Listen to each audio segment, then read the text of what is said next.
What's up, ladies and gentlemen, everyone between Hooker here, and today is a very special day because I am reviewing the MZS levers. Now, this is my old lever. This is not what they look like, but this is the reason I got new levers. I got these on eBay for a pretty good price. I think they were like maybe $25 or so. So they are going on my Ducati 999. I would normally use the stock Ducati ones, but these were just too cool to pass up. So let's do the little unboxing here. Pull these babies out, put the box to the side, and let's see what's inside. So first, nicely packaged. I like the brown wrapper. No instructions at all, but you know, these are pretty straightforward. These have been known for locking up the front brakes, so make sure when you put them on, you're very cautious of where the screw is. And yeah, let's unpackage these bad boys.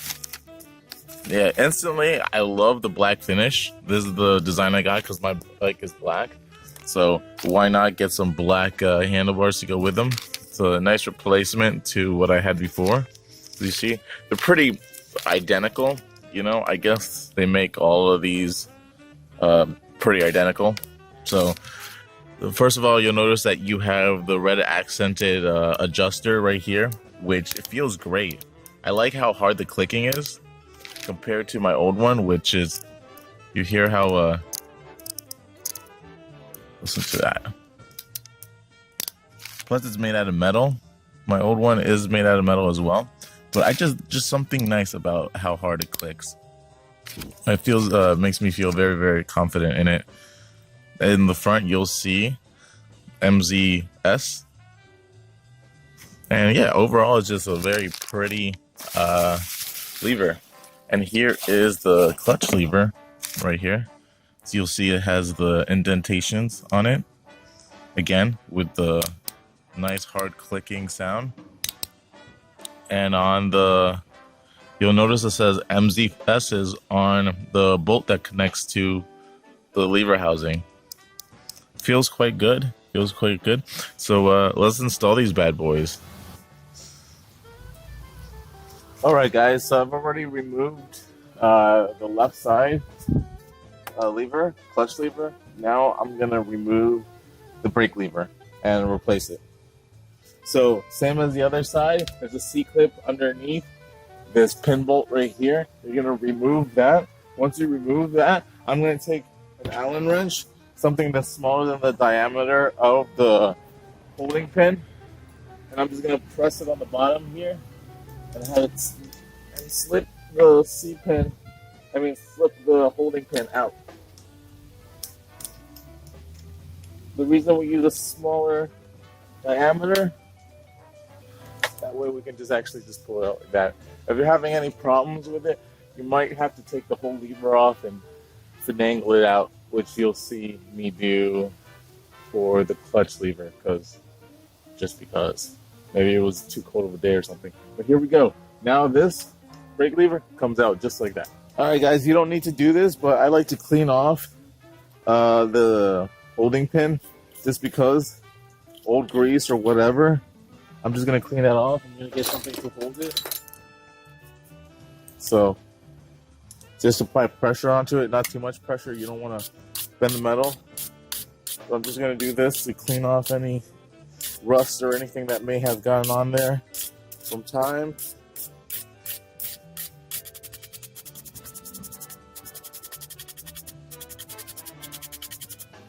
All right, that's nice and smooth. I'm going to take a tiny amount of lubricant and apply it, just a literally tiny amount that I'm going to end up wiping off the majority of it. I just want a small coating, just a light coating, and then I'm gonna put this pin off to the side while I get the lever ready. So light coating. Again, we don't want to see the lube, because if we end up seeing the lube there, it's just gonna hold material there. So we're gonna wipe off the excess and just leave a very, very light coating. Now the thing that you're going to notice on your old lever, that there's this little device here, and you'll see that it already has a little bit of lubricant. We're just going to wipe that off and then apply it to the new brake lever. So just wipe off any crud that might be on there. You know, we want a clean surface with everything. Also, we're going to clean up the spot that the new lever is going to go in. Just wipe everything down. We want everything as clean as possible.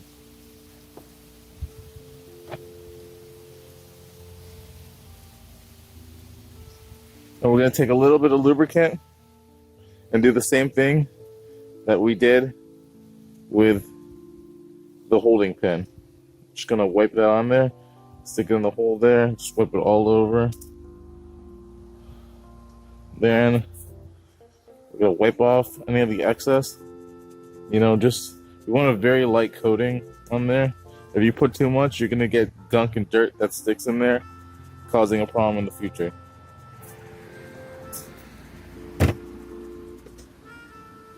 So now we're going to insert this little plunger back in. We want the side with the hole and the dot facing downwards.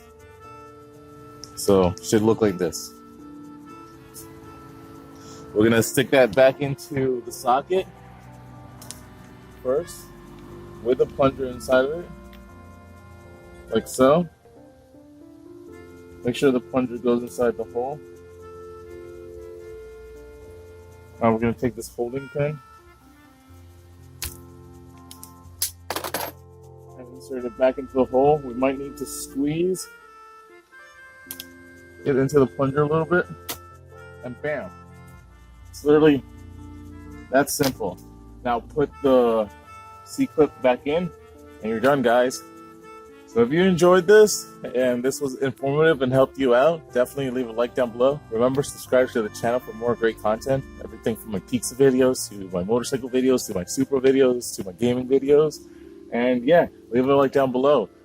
This Hooker signing out.